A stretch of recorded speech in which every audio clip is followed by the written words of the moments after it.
पर भले ही भगवान का नाम गलती से भी यदि किसी ने ले लिया तो उसे तरना अवश्य। क्यों? क्योंकि वह तारक शक्ति तो अपना काम करेगी ही।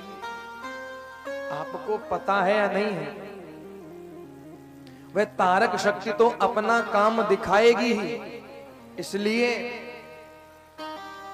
और प्यारे जीवन में यदि कहोगे कि हमें अपने जीवन में, बोले महाराज जी भजन तो करें पर फुर्सत ही नहीं मिलती। अरे जिंदगी श्रीमद् भागवत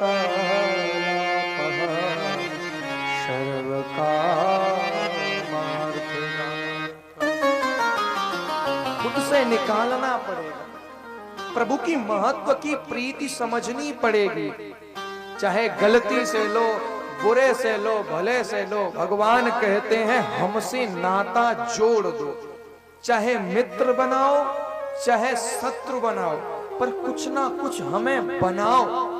और जिसने भी भगवान से अपना नाता जोड़ा, एक बार जो ये कह दे कि हे प्रभु आज से यह जीवन आप में समर्पित है, उसी दिन से भगवान उसकी छत्र छाया बन जाते हैं। बोलो राधे। ग्वाल बाल सब कृत्य तो कर रहे हैं, बड़े बड़े अघासुर के मुख में भी जा रहे हैं, अघासुर के मुख में भी घुसे चले जा रहे हैं। भय नहीं लग रहा। क्यों? भय तो है, पर मन में एक संकीर्तन, मन में एक विचार है कि अरे अपनों कन्हैया पीछे तो है, डरवे की क्या बात है? डरवे की बात क्या है? अपनों कन्हैया पीछे ही तो आ रहा है। अरे अपन तो छाती तान के, सीना तान के चले, जो होगा सो कन्हैया देखेगो। तो भगवान को उन्हीं नाम का प्रताप है। तो कुछ लोग गोवर्धन की परिक्रमा कर रहे थे, सुबह से शाम तक परिक्रमा की, शाम को थक गए, हारे थके आए। उनमें से एक छोटा सा बालक भी था। सब तो थक करके बैठ गए, पर वह बालक खेल रहा था। किसी ने पूछा तुमने भी परिक्रमा करी? बोले जी।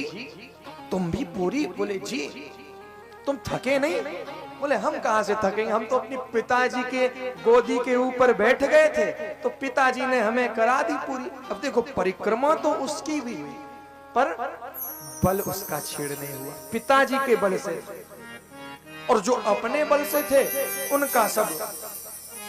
तो भगवान कहते हैं जो अपने बल से चलेगा वह गिरेगा भी, थकेगा भी, हारेगा भी। और जो मेरे नाम का बल धारण करके चलेगा वह ना गिरेगा, ना थकेगा, ना हारेगा। बोलो राधे राधे। तो उनकी छत्र छाया के बल को धारण करके चलो। उन्हीं बल की बड़े से बड़ा कार्य। तो जो अपना आत्मत्व समर्पित कर देता है।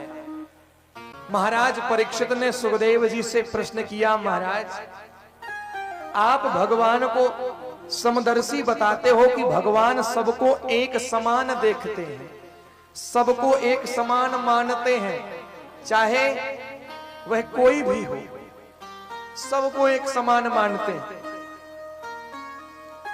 चाहे कोई कैसा भी प्राणी हो, भगवान समदर्शी है। सुखदेव जी ने कहा हाँ, पर हमने जब भी देखा तो दैत्यों को ही क्यों मारते दिखते हैं।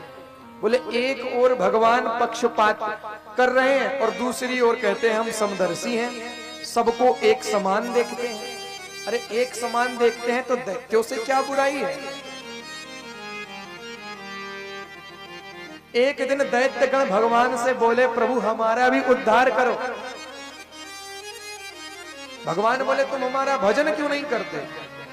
दैत्यों ने कहा जय हो महाराज, यदि भजन ही करने लगे तो फिर दैत्य किस बात की। एक ने कहा प्रभु अगर हम ना होते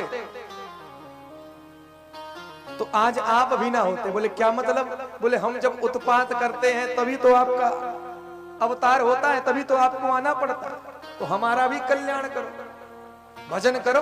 करेंगे? बोले यदि भजन ही करने लगे तो फिर दैत्य किस बात की। बोले हो ही भजन नहीं तामस देहा, हम तामसी व्यक्तियों से ये भजन पूजन हमारा ये सब नहीं।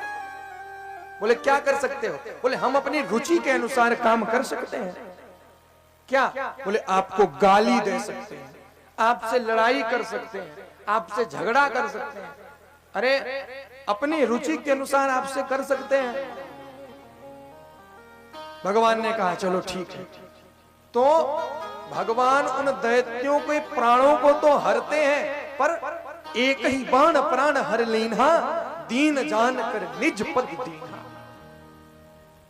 प्राणों को तो हर लिया पर अपना निज पद भी प्रदान किया। ऐसे नहीं है कि दैत्यों को मारते ही। महाराज परीक्षित कहते हैं कि ऐसी कोई समदर्शिता की प्रभुत्वता की कथा है? सुखदेव जी कहते हैं बहुत अच्छा प्रश्न कर रहे हो परीक्षित।